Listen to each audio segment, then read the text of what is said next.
Hello, everyone. So this is going to be exciting.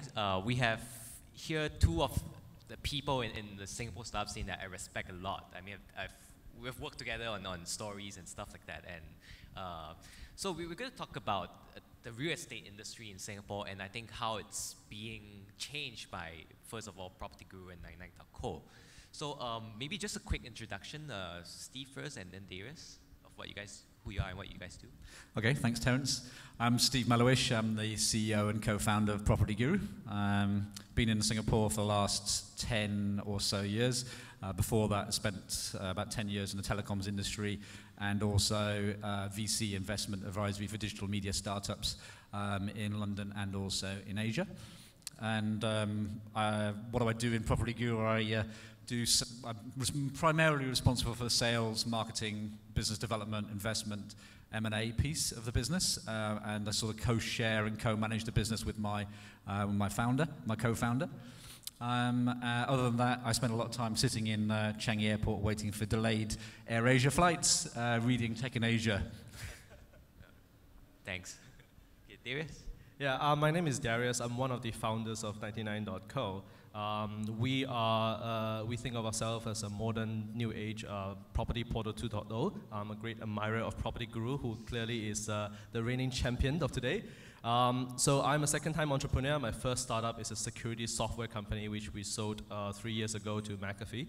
99.co attempts to bring a very user-centric, homeowner-centric, reliable, fast experience that's beautiful to users. So I think that's where we are. Awesome. So Steve, coming to you, back when you started PropertyGuru, what was the landscape like, and what were you trying to disrupt back then?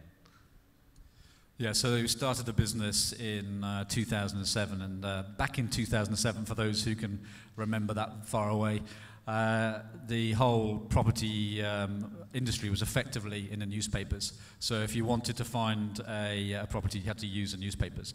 And so I was renting a property just off Orchard Road, which went en bloc, so enforced block sale. So I had to move out of the property very, very fast.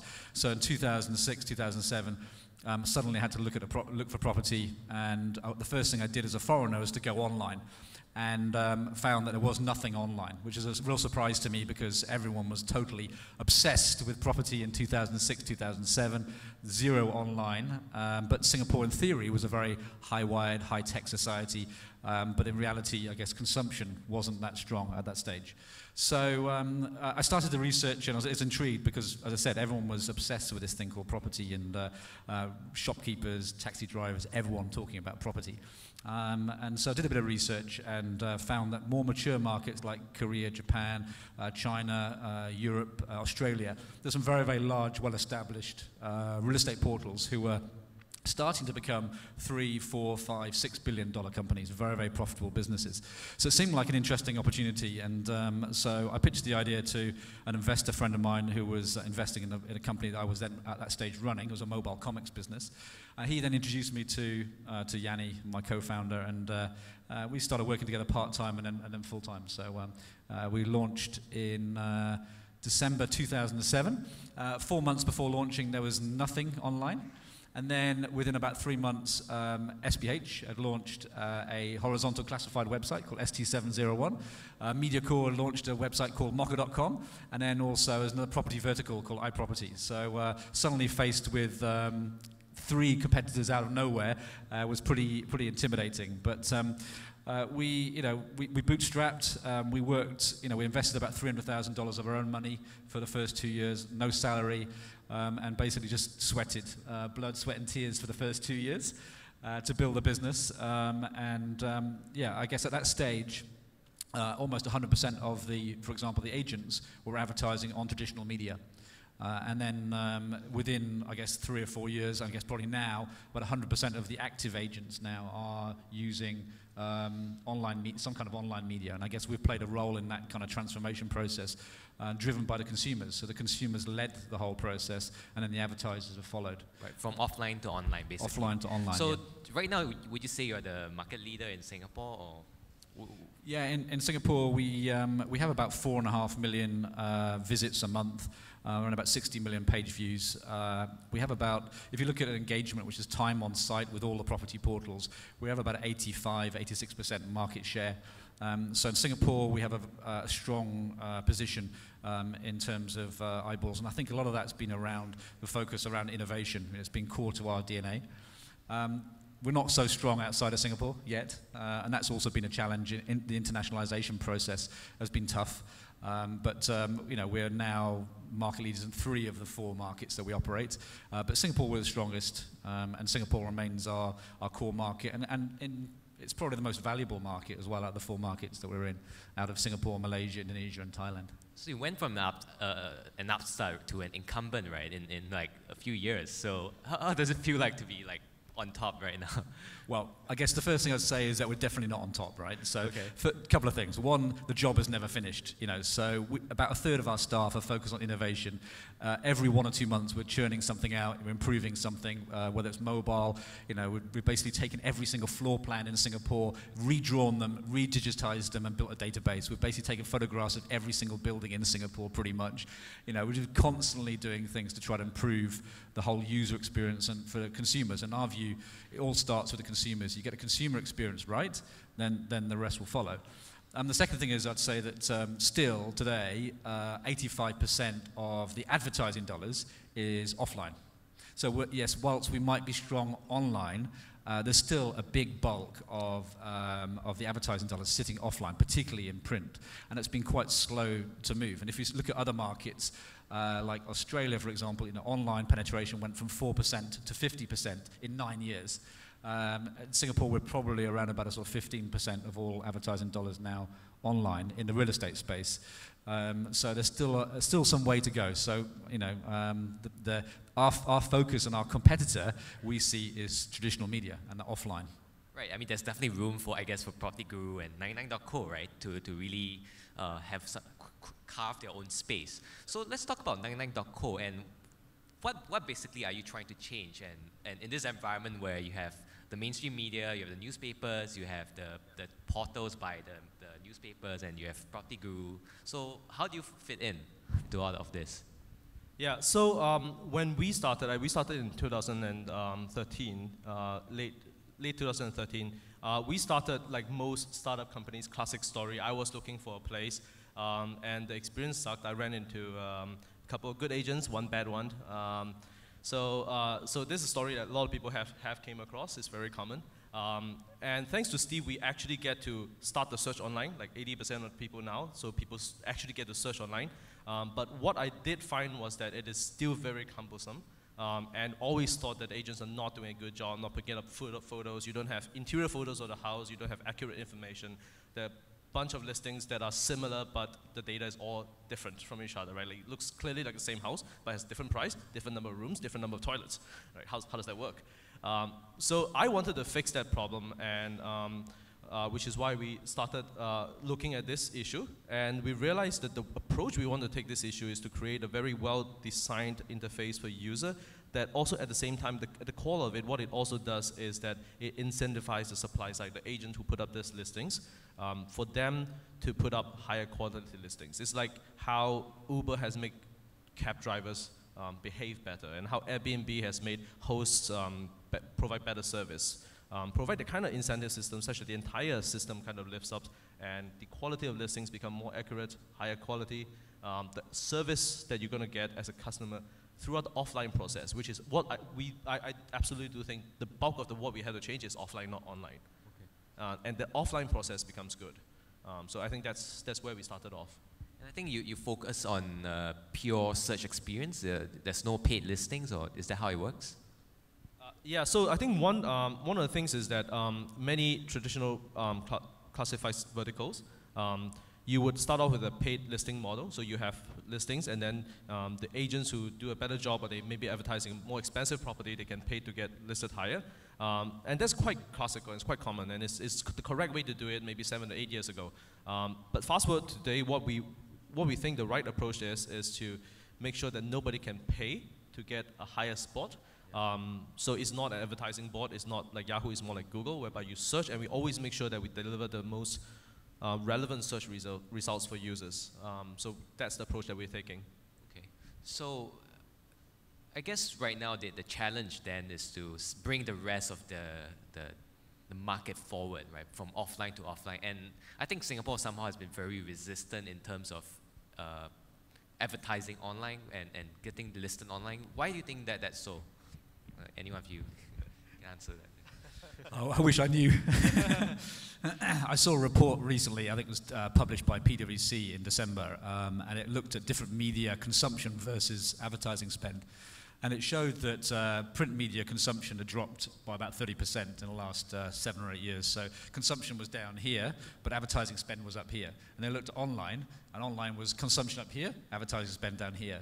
And then you sort of look back and think, well, okay, what's happened in other markets? Well, what's happened in other markets is typically the consumption will lead the advertising dollars. So you've seen, for example, in Australia or Japan or Korea or China, the consumption's gone from 10% to 20% to 50% of media online, and then slowly but surely the advertising dollars catch up. When it gets to around about 20% of total advertising dollars, it accelerates.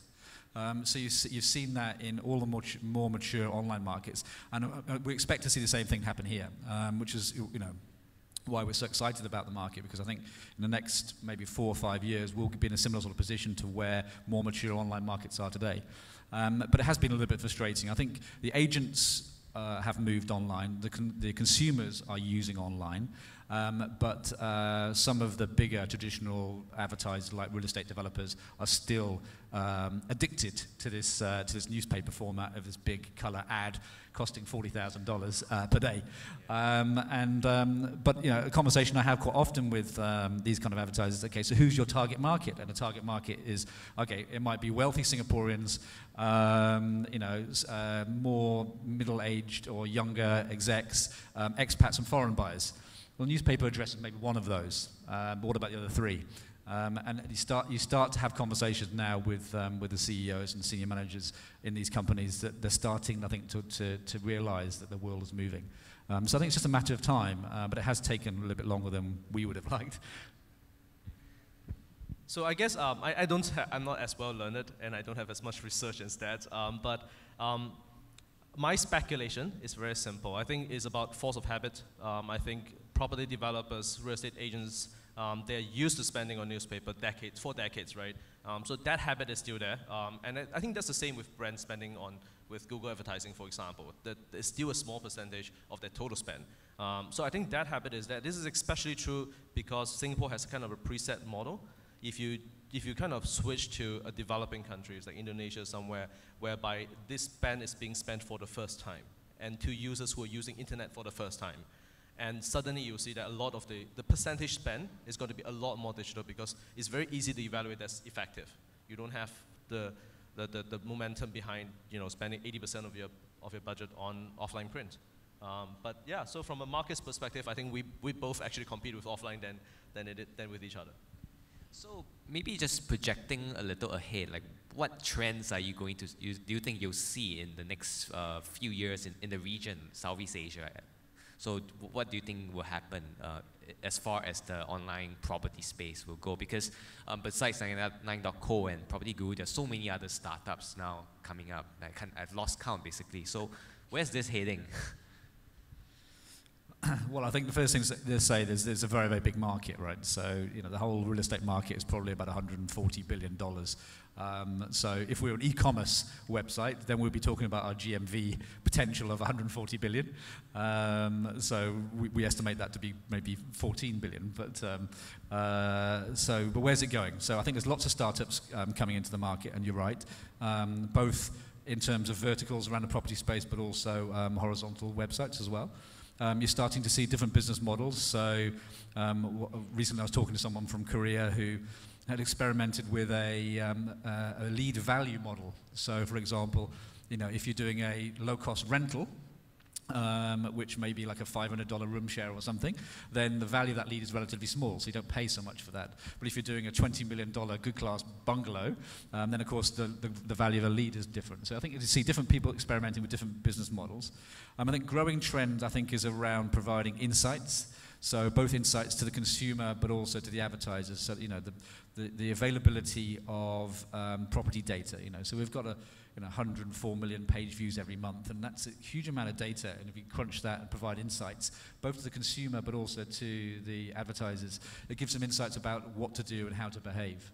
So I think data insights will be one area. I think different business models will be another area.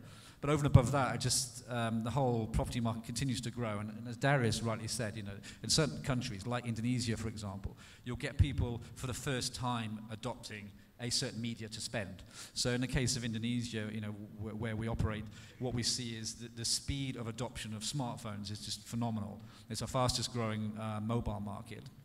And I think for the first time, consumers will be able to access the internet at home using a smartphone. And then, of course, advertisers will also be using a digital device on the go to advertise or keep on track of how things are going as well. So I think that should accelerate, I think, the speed of the market and adoption of some of these technologies, like Indonesia, for example.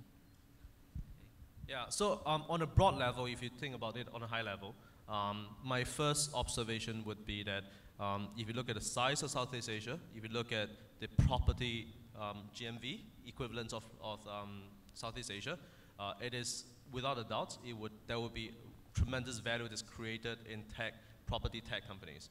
My speculation is maybe $5 to $7 billion over the next 7 years or so in market cap that's going to be created. Today, I think that's going to be, today right, maybe sitting less than $1 billion. So the room for growth is much more for everybody. That's one. The second thing I would observe is, I'll say mobile. I think you mentioned mobile, but mobile is definitely a very key piece. And I think in mobile, a lot of things changes in terms of how fast you need to deliver results to consumers and how smoothly they need to transition into a conversation to be able to find things reliably, because the attention span is 3 to 5 minutes, right? So you only have that amount of time to be able to deliver results and capture that opportunity for the advertisers. So from that perspective, I think designing for consumers is what we always very focused on to make sure that we give them the results very quickly. So I think that would be the two things I would observe. In terms of how the startups and the big boys will all play together, I don't really have any speculations. I guess we'll find out. It'll work out, yeah. So coming back to you, Darius, so what's 99.co up to these days? I mean, after getting money from Eduardo Severin, and so what's next? Yeah, we're very focused on keeping our heads down, building, iterating. Every week we're churning out new features, trying out new things. Some of them flop, some of them works out. So really just building, focusing and solving our users' problem. And I think the other thing is also to think ahead and innovate. The other thing that we are very focused on is think about what the future looks like, not just what advertising for property looks like today. The reason we said we use the name 99.co is, first of all, 9 means longevity in Chinese. That's one of my personal attachments. But besides that, it's really about when we think of finding a home seeker, there's so many variables. There's so many variables that one would like to consider. I think currently consumers are making subpar decisions, suboptimal decisions. Like you would think of location and price and layout and number of bedrooms, and if those satisfy you, it's kind of like, okay, we'll just take this option. But really what you're also thinking is how near it is to the park. Can I walk to a supermarket? Is there the Indian grocery store that I buy groceries from? How far is the gym and the yoga studio? Where does the sun rise? What is the 3G signals? These are all the things that you want to consider, and we think there are like really 99 variables that you want to consider, and we want to help you solve all of them and not just give you advertising for a listing. So that's what we're innovating on for the future. So what about Steve? What's up with PropertyGuru these days? Well, I think not too dissimilar to Darius. I think, as I mentioned before, the key focus really is trying to solve the consumer problem. And if you think about you are buying your first property, let's say in Singapore, you're going to spend $300,000 or $400,000 on your first property. It's an enormous amount of money. And how the hell do you start to think about deciding where, how much, where to get financing from? That whole process is extremely stressful. And even today, I think after 6 or 7 years of online being around and us being around and 99.co being around, it's still a very stressful process. It's still not optimal. And so what keeps us awake at night is trying to solve that consumer problem. So, in the last 12 months, we've just been thinking about, okay, one of the number one complaints, as Darius said, the quality of the listing. How do you get the agents not just to put anything up, you know? And so one of the key things that we did was do the floor plans, redrawing the floor plans so the consumers have floor plans. One of the key things they asked for.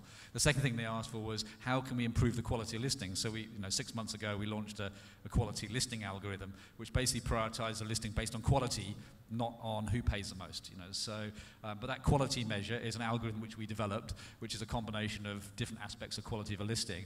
But of course, at a certain stage, the agents work out what influences that, and of course, they then play the game. So it's a game of cat and mouse the whole time. We spend a lot of time trying to train the agent, so we do training Tuesdays, Wednesdays, and Thursdays. You know, we've partnered with Canon to do photographic training. We have an agent academy online which talks about how to take good photographs and good listings, and how good listings generates 28 times more inquiries than a bad listing. And just an example, I mean, I just did a random search. It wasn't for myself, by the way. I did a random search for a $15 million landed property just to see what would come up. The first property had one photograph for $15 million, and that one photograph was a standard lamp in a corner of a room. And that was it for $15 million property. Description, 2 lines. And I just think, if that agent sells that property, they will make $300,000. $300,000 for selling that property. You would think that it would take 5 minutes to go and take some good quality photographs, maybe a video, maybe get a floor plan, maybe write a nice description. But no. So that journey continues. So I guess we're trying to force it through encouraging, through the quality listing algorithm. We're trying to train. We're trying to provide tools and services so they can improve the quality listing, etc. So that's the biggest thing that keeps us awake at night, is trying to improve that listing quality for the consumer and make it a lot easier. And on top of that, you know, I guess we, you know, invest very heavily in content. So we do, you know, market outlook research reports every 6 months about where the property market's going. We'd recently launched, you know, a whole bunch of tools around financing to help the consumer finance a property and think about how to finance a property and compare all the mortgages online. And write 600 articles every month just around the property market to give them more information. But that's not enough. We need to do more. Yeah. So speaking of listing, right? Are you going to list ever? Well, so because I mean it's been talked about. So where are you guys at on that right now? Well, I mean, there's been a lot of speculation about it. I guess the answer to the question would be we are IPO-able today. If we chose to IPO, we could IPO. So why not do it? So what the decision? How do you make this decision? Well, I guess the key things around, you know, how's the market behaving? It's now a good time to go to the market, and you know, we basically decided that now wasn't a good time to go to the market. But I suspect that within the next 12 to 18 months, we will be looking at that seriously. Look out for that. So I think we both realized that there are much more of SPH money we can take first. Our money makers. So going back to the past, I mean, both of you are, I would say, been around the scene for a while and really established CEOs. I mean, you've done 10Cube and now doing 99.co and I mean, running PropertyGuru. So I guess up to today, what's do you find still challenging about the job of, the calling of being CEO? Yeah. What I find challenging about it, everything. I guess for me, I love what I do, and I get a thrill out of it. I've learned more in the last 5 years than I have done in the previous 15 years. Every day is a lesson learned for me, and we made lots and lots of mistakes and continue to make lots of mistakes and try to learn from them. I think the biggest challenge out of all, if I'd say today, is around people. So how do you foster a really entrepreneurial culture of ownership and creativity and innovation, whilst at the same time growing and trying to become a little bit more performance focused and trying to become a little bit more focused around, you know, growing revenues and this kind of thing. So that's probably the biggest challenge. So finding good people, retaining, developing, and maintaining that entrepreneurial culture, whilst at the same time, you know, focusing on performance. That's a tightrope, and I probably spend a lot of my time thinking about just that. You know, I spend a lot of time with my team. I also spend a lot of time hiring, you know, not all roles, but probably about 10-15% of the roles that come into the company, particularly leadership and leadership -1 levels. And I spend a lot of time, I do every single induction in each country. So I'm talking about how the company is evolved and what the culture is and what the values are. And, I personally lead the charge around, all of our CSR activities in each of the countries.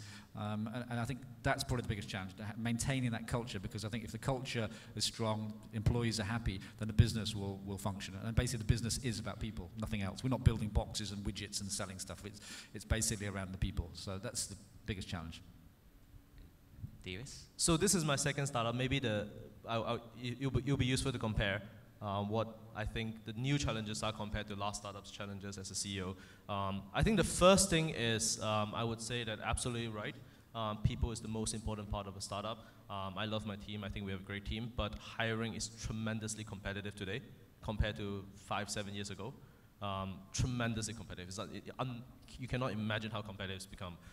So that's one, and we are hiring, so please go to 99.co/team if you're interested.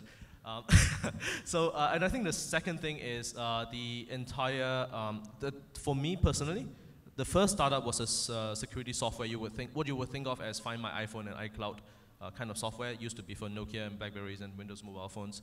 And that was kind of a new product that we invented, so it didn't exist. Nobody needed it. Most of the time we were worrying that, does anybody ever actually need this, right? Like for 3 years we were like, who the hell needs this, right? So that was the problem we were trying to solve. And whereas the problem we solve today, I think is because maybe stage of life, myself as well, like I bought a house and rented for many years. I wanted to solve a problem that a lot of people face. And it's very real, that has been around for a long time. The challenge with that is that we need to figure out how do we actually be a quantum leap better, because otherwise people are very stuck to their behavior, right? So I think that's a very big difference in terms of the kind of startup that we're building, which also means that here we are also focusing a lot more on growth and scale, and I spend a lot less time compared to the last startup where we are very, very badly funded. Trying to do everything cheaply, trying to do everything myself. I will be doing my HTML on my website, and here is really figuring out how do we do more things faster and really make an impact. So the growth becomes a very high part of the indicator. So you both seem to agree that hiring has in fact become more competitive, and that's a bit counterintuitive for me, because I mean, startups are now, I would say, much more recognized than when you guys first started out. So why has it become so competitive? And how do you kind of deal with that and get the best candidates? Well, I think if you go back to when we first started, 2007, there wasn't really much of a startup scene or a digital startup scene to speak of. Whereas now, even those days, for example, Asia basically meant China and India. So for the first 3 or 4 years, there wasn't really much going on in Southeast Asia. There wasn't much competition going on in Southeast Asia. And all the big guys were focused on China and then maybe India. But what we've seen in the last maybe 3 or 4 years is, you've got Google expanding aggressively, you've got Facebook expanding aggressively, Twitter expanding aggressively, LinkedIn, TripAdvisor, Rocket Internet coming to Southeast Asia, spending a lot of money. You've got the big private equity and VC companies coming in. You've started to get some M&A activity coming in. You've got traditional firms who were previously like print or TV, now starting to hire digital people. You've got digital agencies starting to come on the scene now. So you've gone from not very much competition to suddenly a lot of competition. And so, from our point of view, that puts a big challenge on us. And so we're very much diversifying away from Singapore. That basically means, trying to build, our second development center now is in Bangkok. We're diversifying our finance operations, ad operations into Malaysia. So our percentage of people in Singapore is actually going to reduce, just because cost, competition. We've even got international competition, so Facebook recently went on a massive hiring spree and was poaching developers in our team in Singapore to take them to the US. And so we've got global competition, let alone just, Southeast Asia competition. So mobile development, such a scarce talent these days that, people are now hiring globally for this talent. So Darius, how do you attract people to your startup, given the competition? Yeah, it's a tough question. I wish I knew the right answer to this.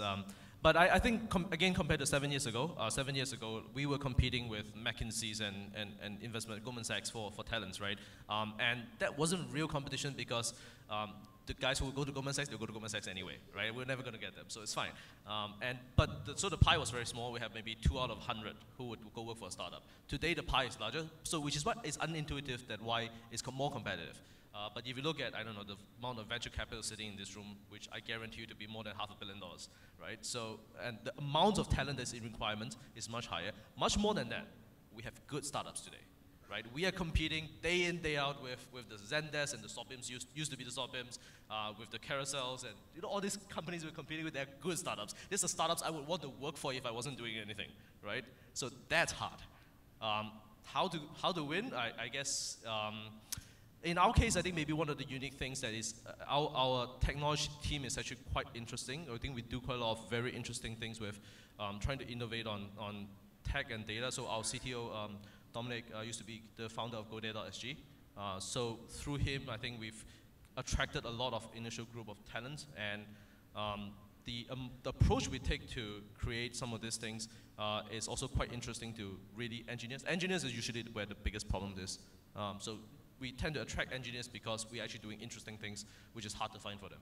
Right, like technical challenges. Real that technical they challenges, attract them. So good luck to the best of you guys, and I really am excited to see how both companies will do in the next few years. So join me in thanking them for this panel. Thank you. Thank you.